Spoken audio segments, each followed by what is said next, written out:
Bueno, gracias por la invitación a formar parte de este foro. Hoy quiero compartir con ustedes las medidas que el Paraguay tomó en el marco del sistema de protección social como mecanismo de respuestas a esta crisis. Como en todos los países, nuestro país marcó una estrategia y creo que la diferencia en nuestro caso fue actuar con rapidez y con una estrategia bien clara, que básicamente se basó en articular tres estrategias en una sola: la estrategia epidemiológica, la estrategia económica y una estrategia social. Me gusta decir a veces que estas tres estrategias son como un vehículo, donde la estrategia epidemiológica jugó un rol de freno, la estrategia económica el de acelerador y la estrategia social como el volante hacia donde teníamos que dirigir nuestros esfuerzos. El objetivo fue claro, fue preservar la vida, el sustento de las personas y el capital humano. En este caso, en el caso paraguayo, la estrategia sanitaria marcó el norte y el ritmo al cual debíamos ir. El 7 de marzo detectamos el primer caso positivo. 10 días más tarde tomamos una decisión clara de hacia dónde debíamos dirigirnos con la estrategia sanitaria y se declaró la emergencia sanitaria y el aislamiento preventivo general de la población. Al final, cuando vayamos al último punto de esta ruta, vamos a básicamente a hacer una conclusión, y es que este fue un punto de inflexión y una decisión totalmente pertinente. Desde el momento que declaramos el aislamiento preventivo de la población, sucedieron 2 meses hasta que iniciamos la fase 1. En esos 2 meses de aislamiento preventivo, nos dedicamos a construir 2 hospitales para tratar a las personas positivas con COVID. También mantuvimos cerradas las fronteras y hoy, después, mirando hacia atrás, creemos que esa también fue una decisión pertinente. A pesar de que las fronteras estaban cerradas para el tránsito, tanto aéreo como terrestre, muchos compatriotas que vivían en el exterior pidieron ser repatriados y por eso también se activó una estrategia de habilitación de albergues. Habilitamos 54 albergues públicos, 35 hospitales albergues. Esa fue una estrategia bien interesante de asociación público-privada, donde las personas que ingresan al país tienen que ser sometidas a una cuarentena y a pruebas para poder ingresar definitivamente y estar con sus familias. Esto actuó como un cordón sanitario, le llamamos nosotros. Y básicamente así logramos reducir el número de contagios porque las personas que venían del exterior en su mayoría dieron casos positivos. 2 meses después declaramos la primera fase inteligente, donde básicamente liberamos algunas actividades industriales y el traslado de las personas seguía siendo monitoreado por las autoridades de seguridad. 3 semanas después, luego de evaluar los resultados sanitarios, ingresamos a la segunda fase de la cuarentena inteligente. Hoy estamos en la tercera semana de la cuarentena inteligente, donde a finales de esta semana las autoridades sanitarias y económicas vuelven a analizar si estamos en condiciones de pasar a la tercera fase. Finalmente, hoy los casos del Paraguay son conocidos alrededor del mundo como uno de los casos más exitosos. Tenemos 1.135 casos confirmados, 11 fallecidos. Estos 11 fallecidos no han cambiado el número desde abril y ya la cantidad de recuperados ha superado el 50% de los casos confirmados. Por supuesto, como les decía, la estrategia sanitaria actuó a modo de ir marcando el ritmo como un freno, pero la estrategia económica tuvo que impulsar en ese momento difícil de la cuarentena la disponibilidad de recursos. Desde que se declara la emergencia sanitaria, no pasaron 2 semanas hasta que el Poder Ejecutivo ingresa una ley de emergencia sanitaria al Congreso, donde se establecen un número de medidas, muchos destinados a fortalecer la protección social en el área del empleo, la salud, educación, programas de transferencia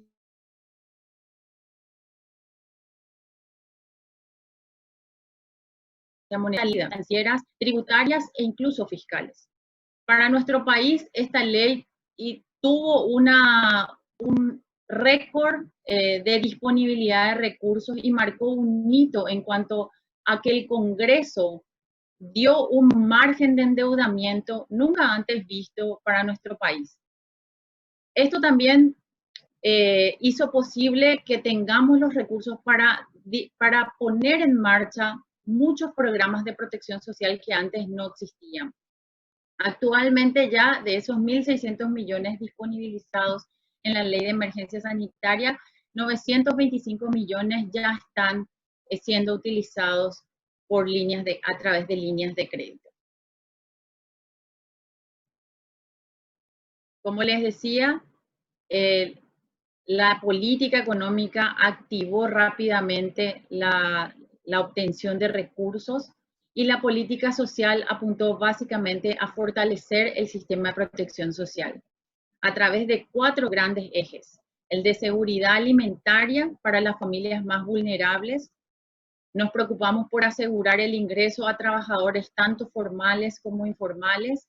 Ese fue todo un desafío, porque como ustedes saben, 65% de las personas en edad de trabajar dentro del Paraguay se encuentran en estado de informalidad. Fue un desafío identificarlas, y esa es una de las grandes moralejas que nos deja esta epidemia. Debemos reforzar los mecanismos de identificación de los individuos en cuanto a sus vulnerabilidades. Y ese es uno de los ejes que tiene el sistema de protección social que estamos construyendo.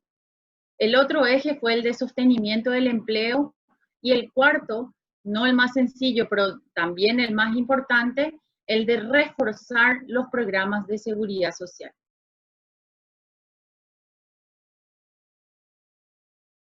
Como ya les venía diciendo, pusimos en marcha nuevos programas y fortalecimos los que ya estaban en camino. En principio teníamos 3 grandes programas que atacaban a población en situación de pobreza, como el de Tecoporá, una pensión a la alimentación de personas mayores y un tercer programa que iba dirigido a niños y adolescentes en situación de calle.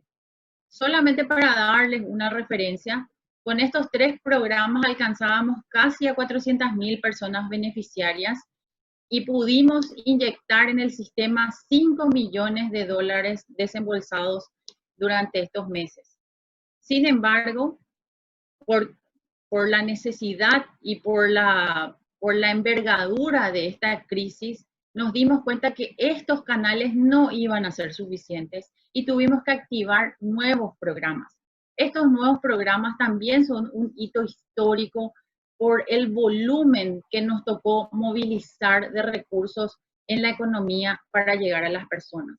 Y ahí tenemos como ejemplo el programa Putibó, con su nombre en guaraní, que va dirigido a trabajadores informales, un subsidio a trabajadores formales y otro programa llamado Ñangareco que iba más enfocado a la seguridad alimentaria.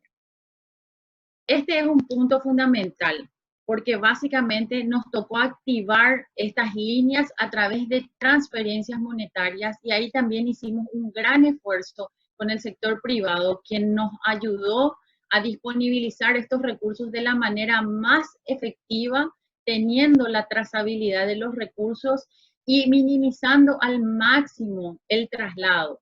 Esto tiene mucho sentido cuando vemos que todos estos 3 programas llegaron a casi 1.500.000 personas en medio de una situación de cuarentena total. Era mínima el movimiento que podíamos hacer, pero era máximo el requerimiento que teníamos para llegar a las personas.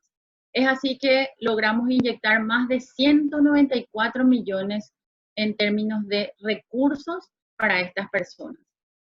Es decir, en estos 2 meses de cuarentena nos vimos obligados a redoblar nuestro esfuerzo y la eficiencia del Estado para llegar en forma y a tiempo. De vuelta aquí, el gran desafío, como les decía anteriormente, fue identificar a las personas. Y esto nos deja una gran moraleja. Es así que llegamos a 41% de la población con estos programas que les acabo de mencionar. Y aquí solamente para mostrarles cómo fueron llegando estos programas a lo largo de todo el país. Realmente tuvimos una llegada total y una cobertura absoluta en todo el territorio. Además de estas transferencias monetarias, se activaron otras líneas para garantizar la seguridad alimentaria, en términos de entrega de kit de alimentos, de platos de comida servidos a personas en situación de vulnerabilidad y en barrios que tienen alto riesgo. También pudimos alimentar a todos esos connacionales que llegaban a los albergues y asimismo proveímos a la población rural de insumos para que puedan generar alimentos de autoconsumo y renta. Hoy, como les mencionaba, nos encontramos en las puertas de la tercera fase y ya por eso estamos planteando e impulsando desde el Poder Ejecutivo un plan de reactivación que básicamente tiene 4 ejes. El de protección social, donde seguimos instalando la necesidad de fomentar subsidios a trabajadores formales e informales, sobre todo a sectores de los servicios y las industrias que han sido más golpeadas con esta pandemia. También iniciamos un programa de formalización a trabajadores con un régimen de seguridad social simplificado y seguimos manteniendo la línea de transferencias monetarias a poblaciones en situación de pobreza. Por otro lado, también tenemos una línea muy fuerte de activar las inversiones públicas para generar y reforzar los empleos. Una línea de financiamiento que tiene como objetivo apoyar a las pymes y al comercio fronterizo. Y en este punto también quisiera detenerme para explicar que el comercio fronterizo en este momento, o las ciudades fronterizas que vivían del comercio, son una de las ciudades que están siendo más golpeadas con esta pandemia. Porque básicamente una de las estrategias, como les comentaba al principio, del país fue cerrar las fronteras. Entonces, las líneas de reactivación van a ir fuertemente orientadas hacia estas ciudades fronterizas que están siendo más golpeadas por la falta de actividad económica. Y finalmente, también activar líneas de financiamiento para fomentar las inversiones privadas, sobre todo en lo que hace a viviendas. Ya con esto no quisiera extenderme más, pero sí quisiera terminar esta presentación con una breve reflexión que compartimos en estos días varios organismos internacionales. Y quedarme con esto. La única manera de lograr una recuperación sostenible que nos ayude a prevenir futuras crisis será el fortalecimiento de los sistemas de protección social. Paraguay se encuentra trabajando en la instalación efectiva del sistema de protección social VAMOS. Entonces creemos que más que nunca hay que reforzar los esfuerzos en la construcción de esa línea. Muchas gracias.